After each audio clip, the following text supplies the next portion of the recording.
During Christmas 2012, 76-year-old Patricia Goodband vanished without a trace. When somebody's reported missing, the first few hours and days is critical. In this case, we didn't have that luxury. Pat's business partner and friend Chris Simons said he dropped her off at Milton Keynes train station so that she could visit a friend in the north. The idea that Mum would have undertaken such a journey as this all by herself really didn't make any sense to me at all. The investigators questioned those closest to Pat, but not everything was as it seemed. The people that we thought were helping us were in fact telling us an awful lot of lies. So it was our job to unpick the facts from the fiction. Detectives hunting for clues of Pat's whereabouts hoped to find their answer within her diaries, but it would be another piece of written evidence that would give them their biggest breakthrough. Ultimately, what we discovered that day was a checklist for murder. The police searched high and low in their hunt for missing Patricia and wouldn't stop until they had uncovered the truth.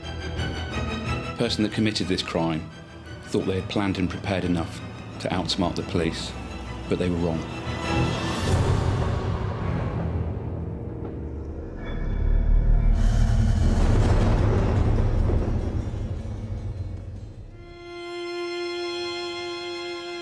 Aylesbury in rural Buckinghamshire is a small town surrounded by pretty villages close to the London commuter belt. It's a safe and popular place to raise a family. Aylesbury is a market town in Buckinghamshire. It's expanded over the years with families moving in, made a new railway station as well because it's not that far from London. It's a nice place. 76-year-old Patricia Goodband had lived in the area all of her life. In 1986, Pat was recently separated and living in her own property in a village called Edgecott. She was working at a builder's merchant's. Yeah, we placed an order last week. She was the manager there, so she worked either in the shop that they had or worked out in the builder's yards. Whilst at work, Pat became friendly with a local lorry driver named Christopher Simons. Mum and Chris met when she worked at the builder's merchants. He used to call in for deliveries and they became friends that way. That same year, Pat decided to start up her own small haulage business, and she asked her friend Chris if he would like to work for her. The business involved picking up and distributing aggregate to individuals and small companies. When Mum set the company up with Chris, it worked well because Mum was used to doing the books, keeping things balanced on that side. She'd also take the phone calls for the deliveries, and it was Chris then that went out and actually made the deliveries.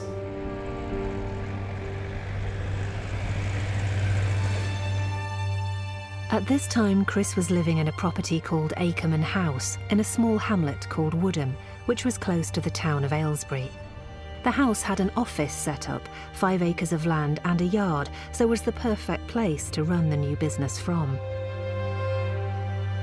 But Chris suffered from a medical condition which affected his stomach, and in 1987 he decided to sell Ackerman House and move into Aylesbury to be closer to the hospital.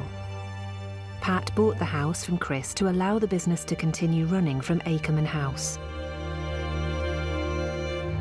As well as being business partners, I would have said that Mum and Chris were good friends too. Mum really didn't like travelling anywhere on her own. She just went to the areas that she knew. So if Mum would come and visit, Chris would always drive her in the car. Chris had told me small things about his life, the fact that he'd been married previously, that his wife had died. He'd also had 3 children, but they, unfortunately, had also died. Pat's neighbours assumed that she and Chris were romantically involved. When we first moved into the house next door to Chris and Pat, we always assumed that they were husband and wife. They were always together, they were always out walking the dogs together and gardening together. We didn't see an awful lot of Pat because she was a very private person. She would often do a lot of baking, and occasionally mince pies would come over the fence at Christmas. Chris was in fact what you would call the perfect neighbour. He was always there to help us.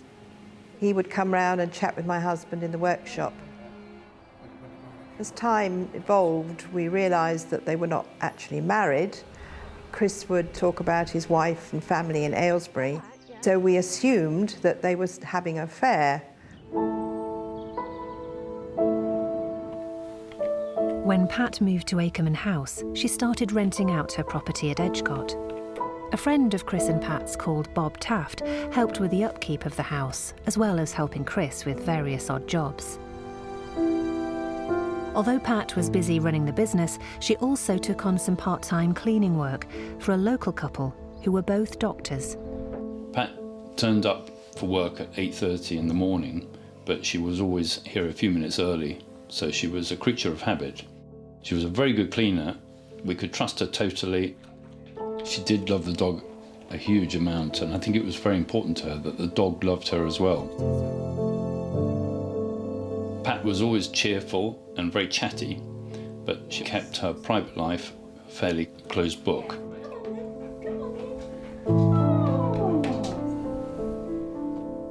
Although she was a private person, Pat liked to share her thoughts in a diary, which she wrote in every day. 5th of October, Friday. It's fine, sunny and warm. I'm working on the garden. In 1997, Pat's daughter, Sam, met her future husband and moved from her home in the south up to North Yorkshire. I don't really think Mum was that happy because it was further away from her, and I guess she'd always hoped that I would stay more local. Mum and Chris did come up one time to actually visit the house. Chris drove Mum up, and then she also came up for my wedding in 2001. I last saw Mum in October 2007, and it seemed after that time something changed and she really didn't want us to visit. I guess I never really pushed to find out why. We did speak on the phone at least normally once every month. The dog's out this morning, usual routine. It was something of a comfort to me to know that Chris could help my mum out and he was around if she ever needed anything doing. In 2008, 72-year-old Pat gave half of Akerman House to her 59-year-old business partner, Chris, and rewrote in her will to say that if she were to pass away, Chris would inherit the whole of Akerman House, along with her savings, which amounted to £180,000. I never actually knew that Mum had actually bought Akerman House because she always referred to it as Chris's house, and I just understood that she had moved in and that she just ran the business from there and that he still owned it. Hello, Sam speaking. In the summer of 2012, Sam received a call from Chris to say he was concerned that he hadn't seen Pat and thought she might have gone away without telling anyone. Yeah, no problem. Just wondered if you've seen your mother. No, why? Chris had phoned in the late summer to ask if I'd spoken recently to Mum. He said that he had been trying to get in contact with her but that she wasn't taking any of his calls. Chris also mentioned that apparently Mum had been away for a few days at Easter. He'd gone up to the house and there was just a post-it note on the kitchen table saying that she would be back in a few days. I thought this was quite odd because I'd never known her travel before and couldn't even imagine where she'd gone. Right, well, thanks for telling me, Chris. Thank you. He was worried about her and he asked if I would ring and speak to her. Oh, hi, Mum. You're home. Mum answered the phone straight away. Yes, why shouldn't I be? She seemed quite short on the phone and a bit annoyed really that I'd phoned. Oh, I do wish people would keep out of my business. OK, bye then. Bye. In October 2012, 62-year-old Chris again became concerned by Pat's behaviour when she arrived home from shopping at the supermarket without her car. Chris had gone back to the house and I think had noticed that the van that my mum normally drove wasn't there. You're back? Yeah, why? Oh, where's the van? He'd asked how she'd got back from the town and she said that she'd caught the bus back. No, I came back on the bus. Why? Because I went on the bus. No, honestly, Pat, you went in the van, I saw you drive out, and you're here now and the van's... I wouldn't have said that she was the sort of person just to have suddenly forgot that she'd travelled somewhere in a van, then to suddenly get the bus home. With Christmas arriving, business at Akerman House slowed down and there was a 2-week break over the holiday period. The last time Pat came to work, she was here from 8:30 to 11:30 as per normal, Pat never went away and didn't see her family, so I'm sure she spent most of the Christmas at home. Thanks, Pat. Thank you. Have a lovely Christmas. And you. Yes, well. And we look forward to seeing you on the 3rd Yes, of January. right, okay. With work quietening down, Chris attended to other business matters. His friend Bob Taft had recently become redundant, so Chris was keen to help him out by giving him some odd jobs to do. Bob? Yeah, Chris here. How you doing, mate? You couldn't do me a favour, could you? Yeah, I've got to go into Milton Keynes Saturday morning. I could do with a lift.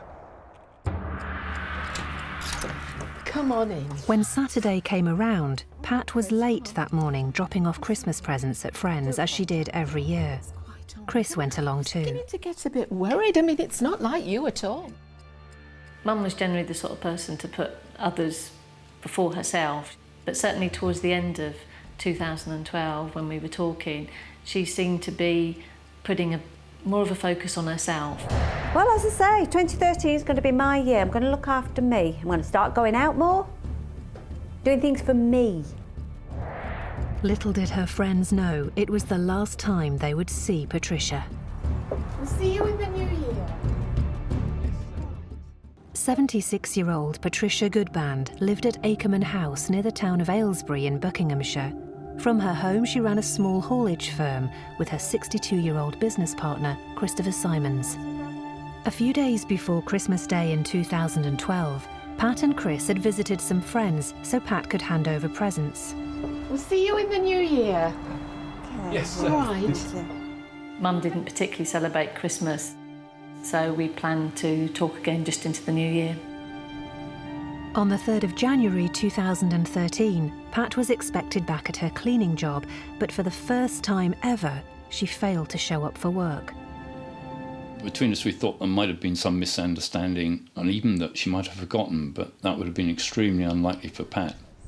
Chris phoned on Thursday the 3rd of January and told me that he had dropped Mum off at Milton Keynes railway station and that she was coming north. Well, no, I didn't see her get on the train. Because there was no parking, so I just dropped off outside, but she sent me a text saying she'd arrived. I thought this was slightly odd because I couldn't ever recall Mum taking a train journey, and certainly not a train journey on her own. She would have told me if she was coming up north. Well, when I dropped her off, she said she was coming back today, I think. Unless I've got the day wrong.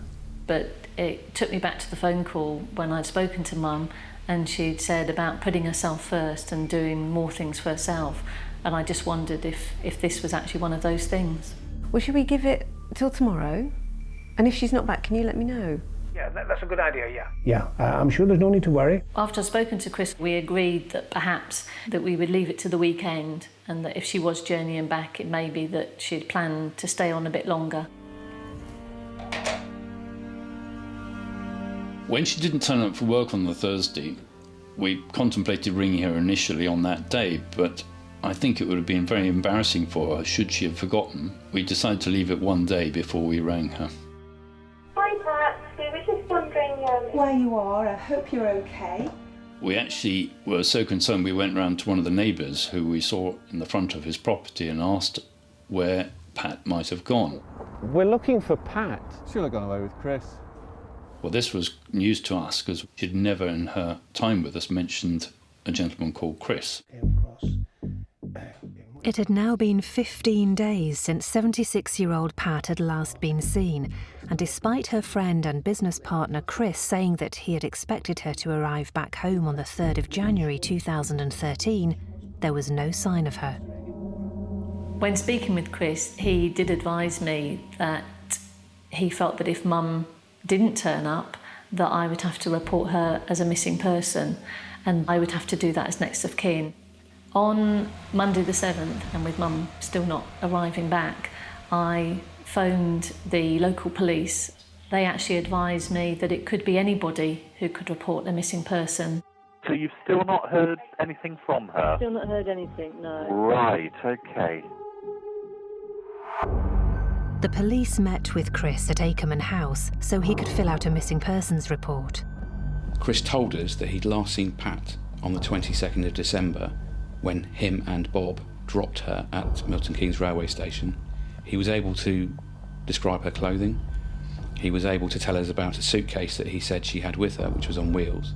And she was carrying an envelope with train tickets and, well, quite a bit of cash, about £1,000 in cash. Chris also showed the police officers a text message on his mobile phone from Pat saying that she'd arrived safely in Stockton and thanking him and Bob for the lift. Yeah, the 22nd, that's right, isn't it? 22nd. Chris also produced a Christmas card. Inside, this card was written by somebody called Sue, and it said that she was looking forward to seeing Pat over Christmas. He said he only knew that she was a friend of Pat's because he'd overheard them having a telephone conversation. Because Chris had said he wasn't the only person to see Pat on that day, officers visited Bob Taft at his home to take a written statement. He gave us a very detailed account of that last trip to Milton Keynes train station with Pat. He could remember the exact route they had taken, and he could clearly remember what Pat was wearing. Very smart. Not like she'd wear it at the yard, no. From all the detailed information that we'd been given, from Chris and from Bob, we became more comfortable that actually Pat had probably gone away for Christmas, had gone up north, and was just late coming back. It had been 18 days since Pat had taken her journey, and the police were concerned that the CCTV footage may have been deleted. We checked all the cameras on the Milton Keynes train station, which luckily hadn't been recorded over, and there was no trace of Pat anywhere on any of them, so we were starting to get very worried. I sent officers back to Akerman House to have a good look around.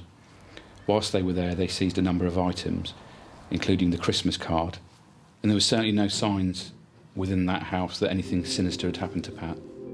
Detectives had very little to go on and were no closer to discovering the whereabouts of Pat. But later that day, events took an interesting turn, and Thames Valley Police were given their first major breakthrough.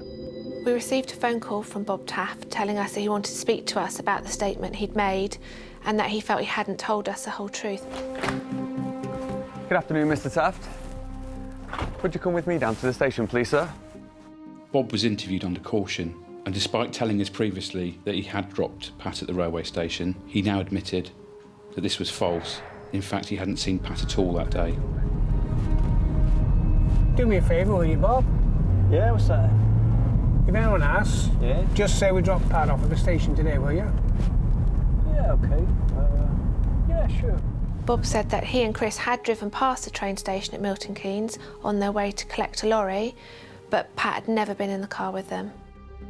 Bob then went on to tell us some more alarming news about some strange things that had happened over the last few days. Chris had offered him a cash loan of £10,000. I've got some money. I'd like to lend it to you, help you get back on your feet. But more alarmingly, Bob told us that Chris had asked him to look after some ammunition for him. It's just some ammunition I had left over. I don't know about that, mate. Oh, go on, just for me for a favour. There you are. Yeah, OK, I suppose okay, so. Good. Bob refused the offer of the loan, but he did look after the ammunition for Chris and took it home with him. It was now vital that the police spoke to Chris Simons. We invited him in to sign his statement. As soon as he arrived, both he and Bob were arrested for murdering Patricia and for concealing her body. I honestly thought that the police had lost the plot, really, because it had been Chris who'd been assisting me over the past week with all the details about my mum. Yeah, bye. Yet here they were telling me that it was Chris that they'd arrested. Our primary concern now was to find out what had happened to Pat, and if it was something sinister, if she had been murdered, where was her body? We now had 3 potential crime scenes: Pat's house, Bob's house and Chris's house. After Chris's house had been forensically searched, colleagues and I went in to do a more thorough search to see what we could find. I found £10,000 in cash, and I also found a box of Christmas cards. The box of Christmas cards was very interesting because when we looked, we could see that the designs on the cards matched exactly the Christmas card that Chris had presented at Akerman House, saying it was from Sue in Stockton. What was interesting was when we looked at this box of Christmas cards, it was supposed to be a box of 10 cards, but 1 card was missing. In interview, we told Chris that we had found a box of Christmas cards in his loft that matched the one found at Akerman House. Can you just explain to me then why it is that you've got a box 10, or technically box of 9, Christmas cards of the same design of a Christmas card that Patricia has from Sue? I can't explain it, no. I didn't even know they were there, and that's He denied writing the Christmas card, but was prepared to give us a handwriting sample. A sticking point for us were 2 text messages that Chris said he'd received on his mobile phone from Pat. The first one had been on the 18th of December, saying that she had bought train tickets, and the second one was on the 22nd of December, where she said she had arrived in Stockton safely and to thank Bob for the lift. This was significant to us, but until we had analysed the cell site data, we weren't able to tell when those messages were sent, where those messages were sent from, and more importantly, who had sent those messages. At this point in their investigation, Thames Valley Police had one person in custody saying they had dropped Pat off at Milton Keynes train station and one person who said they hadn't.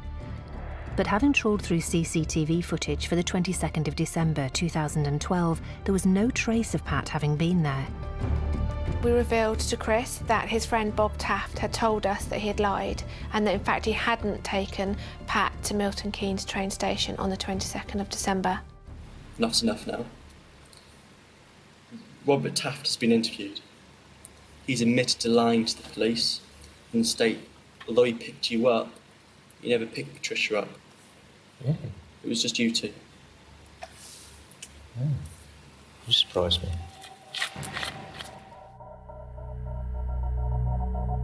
By Tuesday the 15th of January, Pat had been missing for 23 days and the inquiry had become a no-body murder investigation. The big issue we had with searching Aikman House was the fact it had 5 acres of land surrounded it. In the early part of that search, one of the dog handlers found an area of land where it was evident there had been recent disturbance in the soil. The area was immediately sealed off with a forensic tent so that the intricate excavation process could begin. A brick shaft had been discovered underneath a heap of soil. When I first looked at the area of the shaft, the excavation had already been begun. Some of the soil over the top of it had been removed, and we worked in relays to hand excavate with a trowel and a bucket the soil in 15-centimetre slices. When I began to excavate within the shaft, there was very little staining. Everything appeared that it hadn't been down there, filling that area for any great length of time. Investigators also started visiting Pat's friends and neighbours to establish whether they had noticed anything suspicious leading up to the day Pat was last seen alive. One couple that back onto the rear of the property, they were able to tell us firstly that Pat was a creature of habit and that 9 o'clock at night her bedroom light would go on, but from the 22nd of December the neighbour had not seen her light on in her bedroom. But around the same time they had seen Chris in his digger driving up and down the garden and the paddock.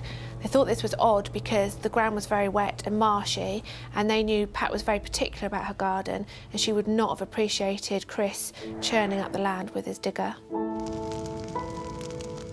But it was when the police spoke to another set of Pat's friends that Chris's story really began to unravel. When was the last time that you saw her? The 22nd, wasn't it? Yes, Yes. The friends said that they were a little bit concerned about Pat on that particular day. She seemed very quiet. Chris was in a bit of a hurry to go, I think. And they felt also that she was upset. They actually asked her what was concerning her, and she explained that she had financial problems. This appeared to be the last occasion that anyone other than Chris saw Pat alive. The painfully slow process of digging out the drainage shaft at Akerman House continued throughout the week. We'd been working on the site for about 5 days when the weather began to close in. Conditions became absolutely appalling and we had to call off the search. I was pretty concerned at this stage. We were no further forward. We hadn't found Pat, and I was wondering where we were going to be going next. What Chris and his team didn't realise was just how close they were to their biggest breakthrough of all. In January 2013, Thames Valley Police were investigating the disappearance of 76-year-old Patricia Goodband, who had not been seen since the 22nd of December 2012. Detective Superintendent Chris Ward had 2 people in custody in connection with Pat's disappearance and possible murder. Pat's friend and business partner Chris Simons claimed to have dropped Pat off at Milton Keynes train station with his friend Bob Taft on December the 22nd so she could visit a friend named Sue in the north. But Bob Taft had admitted to police that he had lied in his initial statement and said that he hadn't seen Pat that day and they had not dropped her off at the train station. 30 days after Pat was last seen alive, digging continued in the land around her house. I received a call from the search team to say that they had found something very significant at the excavation area. At this stage, we'd already lifted probably upwards of 35 tonnes of soil. And we were recovering the rubbish bags that had become the latest layer that we'd come across. And it was within that layer of bags that we came across the remains of a body in a seated position up against the brick wall of the shaft. When I received this news, that there was really mixed emotions. On the one hand, I was very relieved that we'd found Pat, but of course on the other hand, I'd always hoped in the back of my mind that we would find Patricia alive. When the police did confirm that the body that they had found was Mum's, it was still at that point that I just still really couldn't take it in. I could hear what I was being told, but it just still didn't seem real. And I guess I really still hope that they had got it wrong. Once Pat's body had been removed from the well, a pathologist was able to carry out a post-mortem. He concluded that Pat had received a number of blows to the head with a heavy instrument. We don't know where Pat was killed. We assume that she was lured out to the garden near to the drainage pit as she had her wellies on. Pat was likely to be facing away from her attacker. There was a significant injury to the back of her head, which he believes was caused by a blunt weapon or instrument of some sort. What was also clear from his examination was that it would appear that Pat has then turned round to face her attacker, as there was a significant defence wound on her left arm. She was then thrown down the drainage shaft and covered with soil and rubbish.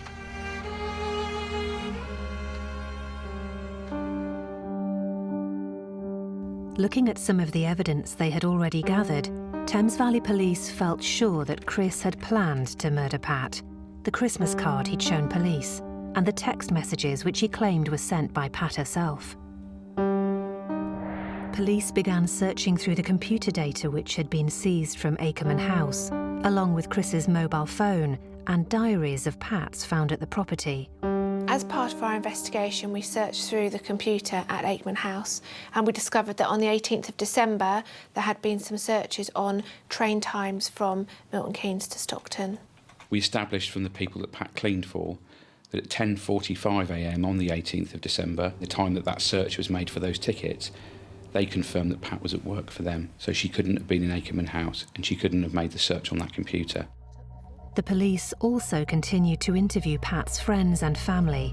What was clear was there was a great amount of uncertainty about the relationship which Pat and Chris had with each other. Pat was quite secretive about her home life, but she told us what she wanted us to know only, which is fair enough, and her private life was private. I know it used to annoy my mum when people intimated that the relationship was more than just a business one, and she would say really they were just like brother and sister. Detectives looked through Pat's diaries for clues about their relationship. Reading through Pat's diaries, she would often mention Chris, who she referred to as CJ. Washing, CJ to the dentist. The diaries were very detailed. They gave us a very clear picture of how Pat was feeling. What was very frustrating and very concerning, of course, was that there were 2 diaries that were missing, and that was the 2011 diary and the 2012 diary. And I believe that they would have told us a lot more about the build-up to this chain of events. I believe that those diaries were destroyed by Chris Simons to cover up the state of their relationship and, in fact, what drove him to murder her. From our police records, we realised that there had been a previous incident between Chris and Pat back in December 2007 on Christmas Day, when the police had been called to Aikman House by Chris. Can you send someone up to Aikman House, please? Yep. Well, we've had a fracas over Christmas and I've assaulted my partner. No, it's all right. Simon's... Look, leave this to me. Look, I want to go away for this. Leave this to me, OK? When we had investigated that, the police officers had gone out to see what had gone on. Pat denied that anything had happened and that it was just an argument. However, when we went through her diaries and read the entry for Christmas Day in 2007, it told a very different story. The second bash. I will not wait for the third. From the entries, Pat talks about an argument over a long-standing agreement. No, Pat. Christmas and no, I don't care. I've just had enough. You got on and on. I believe that long-standing agreement was that Chris Simons would leave his wife and he would move in with Patricia and he would give her the company and the companionship that she so longed for. Despite Chris denying in an interview he'd ever been violent towards Pat, this proved that there had been some form of domestic violence between them in the past. The call actually states, when you called the police, that you hit her. I didn't actually hit her. Okay. I mean, we've got the log. Yeah. Caller's just assaulted his partner. I sometimes think now, with hindsight, that that's the time that things probably changed between us. That was the time when she said about us not going down to visit anymore. Investigators carried out cell site analysis on Chris's mobile phone to see if they could find anything that would tell them more about the time leading up to Pat's disappearance. From examining Chris Simons' mobile phone records, we started to build up a picture of a man who was in a number of different relationships with a number of different women. Chris had previously told Pat's daughter Sam that his wife and 3 children had all died. In fact, Chris and his wife of 30 years lived in Aylesbury and they had 3 grown-up sons. Detectives also discovered that despite Chris being married and spending vast amounts of time with Pat at Aikman House, he was simultaneously having affairs with 3 other women, claims Chris denied when interviewed. Were you in a relationship with another woman? No. Okay. I've got other women friends, yeah. I've got other men friends. Who you flirt with? Yeah, probably flirt, yeah. Chris was having sexual relationships with these 3 other women. He was texting them, ringing them repeatedly, and it must have been very complicated trying to keep all these different lives separate. Chris Simons had a specific medical condition which affects his digestive system. He had told his family that he had to go to a clinic every night for an injection. It was very clear from the work that we did that there was no such clinic and there were no such injections, and I believed he was using that as an excuse to leave the family house so he could go and carry on his affairs with the different women that we'd identified. As part of our inquiries, we contacted all 3 women and spoke to them, but one of the women stood out in particular as there was most contact between her and Chris, and she lived locally. We contacted this woman, Jennifer Creasy, and she did confirm that she did know Chris and that she had actually been in a relationship with him on and off for the last 30 years. Detectives were sure that the Christmas card sent to Pat from a friend named Sue had been faked, and they approached everyone connected with Chris Simons for a handwriting sample. If it's that Christmas card you're talking about, I wrote it. This was an important breakthrough for the police, but it was essential they pinpointed when the card was written, to determine firstly if Chris had indeed pre-planned Pat's murder, and secondly, whether this woman was also involved in the crime. Jennifer was brought to the station and interviewed, and in her interview she said that Chris had bought her the Christmas card 2 or 3 weeks before Christmas, and that's when she'd written it. He just gave it to me and opened it up and told me what to write. Chris had bought her the Christmas card and dictated the words to her. She'd happily written it and didn't ask any questions about it. I didn't know Sue, I didn't know where Stockton was, and I didn't know Sam. Okay. Chris's son told us that his father had asked him, sometime after Christmas, to get a Christmas card for him because he wanted to send money to charity. He remembered that this had happened after Christmas because he'd already placed all the Christmas items back into the loft. What we think may have happened is that Chris has heard Dr. Whittington's message on the answer machine and has then gone to see Jennifer on the 6th and got her to sign the Christmas card. He thought this card would be enough to convince people that Pat had actually gone away for Christmas. Jennifer Creasy was arrested at her home on suspicion of assisting an offender, perverting the course of justice, and for conspiracy to murder Pat. There was another piece of evidence that Thames Valley Police could glean from their work on Chris's mobile phones, which made them even more certain of his guilt. We conducted cell site analysis of the phone that he was telling us that Pat was using for the 18th of December, saying that she had purchased rail tickets. On the 22nd of December, when he says he received a text from Pat's phone saying she was in Stockton, it showed that both those phones were using the same mast, and that mast covers Akerman House. So therefore, what's very clear is that those two phones were together when those messages were sent. Thames Valley Police were more confident than ever that they had the right suspects in custody, but what they didn't have at this stage was a motive for the crime. We spoke to the 2 other women who Chris was involved with, apart from Jennifer, and one of them told us that in fact Chris had told her he was buying a house in the exclusive Sandbanks development in Dorset and had asked her whether she wanted to move in with him. This woman thought that Chris was either very rich or was about to come into a lot of money. The police did more investigation into Chris and Pat's finances. What we know about their finances was that firstly, Chris had owned Akerman House originally, and it would appear that he'd sold it to Pat in 1986. During the period between 2007 and 2008, Pat made a will, which effectively meant that on her death, Chris would be entitled to Akerman House. So as it stood, if Pat passed away, Chris was entitled to Akerman House, which is worth about £600,000, and Pat's savings, which are worth up to £200,000. In the months leading up to Christmas 2012, Pat had made inquiries with estate agents locally, looking for a house to buy in the Aylesbury area, and she said she had £180,000 to spend. These two, yeah, these are just new on the market actually, yeah. When the estate agents asked if they could contact Pat by phone or email, she was adamant they could only contact her through the post. And anything new we can post out to you, that's no problem. This made me think that she wanted to keep it a secret that she was looking for properties and she didn't want anyone else at home to find out. Vast amounts of circumstantial evidence had now been gathered by Thames Valley Police, but they were about to stumble upon one more piece of the puzzle which would convince them that Chris Simons was guilty of Patricia's murder. What we discovered that day was a checklist for murder. Much to the shock and horror of those that knew him, Thames Valley Police had charged 63-year-old Christopher Simons with the murder of his 76-year-old friend and business partner, Patricia Goodband. We couldn't believe that Chris, who was such a good neighbour, so friendly and helpful, could ever be capable of such a dreadful crime.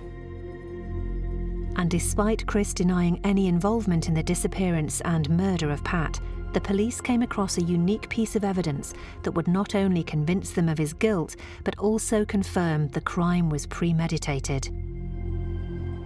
When I went through the bag of property that had been seized from Chris's pickup, I found a scrap of paper, and on that scrap of paper was a handwritten note entitled The 12 Days of Christmas. From that, it looked to me as if these were pre-planned notes written down describing Pat's disappearance. There were a number of dates on there that were circled which were very significant to the investigation. I relate these numbers to the date that Pat was away, and the fact that the 3rd is ringed shows that that was the day she was due back at work and when people would start to get worried that she wasn't around. He told us she'd been dropped at Milton Keynes on the 22nd. To Milton Keynes Saturday AM, me and B and P. He says that she sent a text message saying she was in Stockton, and he'd actually written the contents of those texts underneath. By 1 PM, train text OK. She is in Stockton. Lorry back home. That really was the final piece in the jigsaw that he had planned this. It was very premeditated, and that was designed to remind him about the story that he needed to give to the police. So when Patricia texted you just first of all to say she got the tickets, did you respond to her? I don't think I did. It might probably be in my phone if I did, but... Okay. Did you respond to her and say thanks to Bob for the lift? I don't think I did that either. Christmas time gave Chris the opportunity to carry out his plans in murdering Pat. The business was going to be closed down for 2 weeks.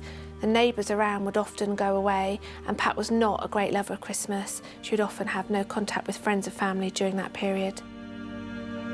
He believed that he had a 2-week head start to make sure he'd done everything properly, but he made a number of significant mistakes.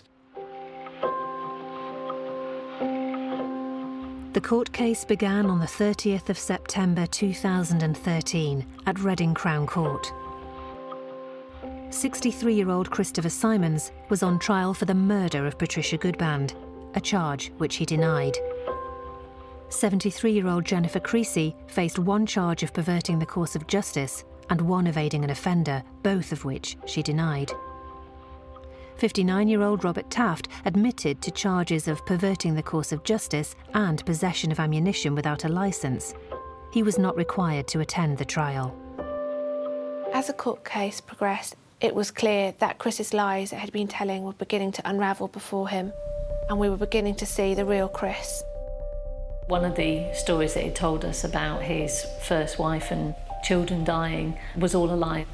He hadn't been married before and he hadn't had these 3 children who'd all tragically died. No, that's not true. Chris told a number of people, including the police, that he thought Pat was suffering from dementia. He told us that she was forgetful. I've been a general practitioner for over 30 years. When I was giving evidence in court, the defence barrister was trying to make Pat out as though she was suffering from signs of dementia, which was clearly untrue because Pat was a very clued up, on-the-ball lady. I guess this made us see a different Chris to the one that we thought we knew, and that he was obviously capable of telling these lies. But the biggest lie of all was still to come. It was a surprise when we got to court and we found out that he was changing his defence. I'd arranged with Pat on her request that if anyone asked her whereabouts between Christmas and New Year, then that is what I had to say. Chris's defence now at court was that, in fact, Pat had decided she was going to go away at Christmas and he was going to help cover for her. This line of defence seemed quite ridiculous when you consider that even when Pat's body was found and Chris was charged with murder and he'd spent months in custody, that he was still sticking by the story that Pat was going away for Christmas and he was covering for her. And why didn't you tell the police the truth? It's what she'd asked me to agree to do, and I did it. How that really answered how my mum came to have been murdered, I just couldn't see. It still didn't give us the answer of how my mum ended up dead. On the 25th of October 2013, the court case came to an end. Robert Taft, who had earlier pleaded guilty to his charges, was sentenced to 10 months in prison for perverting the course of justice and 14 days in prison for being in possession of ammunition without a licence. Jennifer Creasy was found guilty of 1 count of perverting the course of justice, but not guilty of aiding an offender. She was sentenced to 6 months in prison. After just 4.5 hours of deliberation, Chris Simons was found guilty of murdering Patricia Goodband. On the 28th of October, he was sentenced to life imprisonment with a 27-year tariff. It was just a tremendous relief to know that these 12 people had hopefully either seen through or not believed his lies. When Chris was found guilty of the murder of Patricia, there was this overwhelming feeling of satisfaction and relief. But really, you know, these things they're nothing to celebrate.